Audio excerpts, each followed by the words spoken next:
Hey everyone, it's Richard Metalfan here, bringing you guys a brand new 2021 album review. And today we're going to be talking about the new album from the band Aeon entitled God Ends Here, which was released today under Metal Blade Records.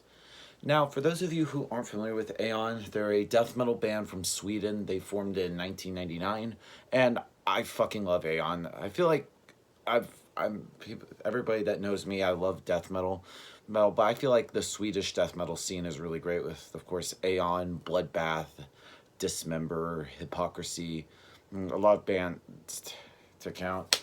And this album follows up their first album in almost 9 years since their previous album, Aeon's Black, which came out in 2012. So 9 years later, we finally get a new Aeon album, God Ends Here. And does this live up or succeed what Aeon's Black has? In my honest opinion, I think it definitely has. I feel like Aeon didn't fuck around with this one. 9 years since the last album, and we finally get new music. And I remember hearing one of the songs, I believe it was the title track, and I was blown away. The production on this album is great. Let's just talk about the vocal work from Tommy Dahlstrom. I feel like Tommy's vocals just sound really just fucking nasty and just brutal and just evil sounding thing, and I just think his growling and just is everything just fucking great. And the guitar work on this album is pretty tight. Sebastian Nilsson and the returning to the fold, their old guitarist Daniel Dimmy is back in the band. Just the riffs that Sebastian and Daniel come up with are great, and just the riffing and just the soloing on this album is just exquisitely good. The bass on this album, I can hear a little bit. Tony Osmond's bass, you can hear a bit. I keep saying that twice. And the drumming wise from Janne Jaloma, I feel like Janne's drumming is pretty good. So without further ado, let's dive into this album track by track. Now, starting things off is a little intro called The Nihilist, which has a very slow guitar intro that just gets more intense, and it's just there's also some sick background vocals that kick in as the guitars just get heavier and just the drums kick in. And I think it's a great way to start off this album. And then we move on into Liar's Den. Now, Liar's Den is a blistering song that pretty much sets the pace and the whole mood for the rest of the album. And fans of Aeon will definitely know the band's iconic sound, which is kind of like a mix of Morbid Angel and Deicide, but with that Swedish style melodic guitar solos. And I feel like Liar's Den is a song that pretty much embodies Aeon's style at its best, and the intro kicks in and has some very operatic vocals, and I feel like it's really an epic ending for a song. And then we move on to Let It Burn. Now, Let It Burn is even more brutal. It has a riff that kind of sounds just like Cannibal Corpse that opens the song, and it just keeps the heavy tempo throughout the track.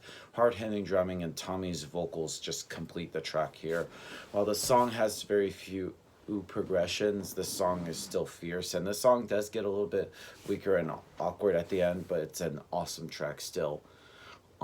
Next up is Orifice Indu Inferioris. Now, this song is just a little intro track which opens up one of the singles on here, which is Not Much to Say, and then it just leads into the next song, which is Church of Horror. Now, obviously, I'm sure you can guess what the song is just by the song alone, and this song is just killer, and Tommy's vocals just sound really just pure brutality, and this song definitely makes it one of the best highlights on here, and it's just brutal. I keep saying brutal a lot, sorry. Deny for Them Eternity. Now, this song is a very harsh song. Just some heavy riffs and just drumming, and then the heaviness slows down, but yet has some very crushing guitar's tone. It's just fucking brutal. Next up is Forsaker. Now, Forsaker, another sick song.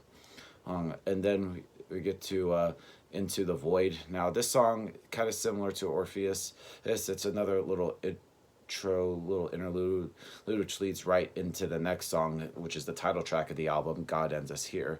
And I love how the intro, Into the Void, sort of bleeds into the song. It's still one of the epic ones on this album. It's still heavy, and there's a little bit of a weird gospel part, and this song opens up with some of the most hard-hitting intros intros I've heard, with heavy guitars, furious vocals, and fast drumming, and the epic parts just bleed in periodically through the song, but it doesn't sound cheesy. And I could definitely see why they put this as like the single from the album. It's just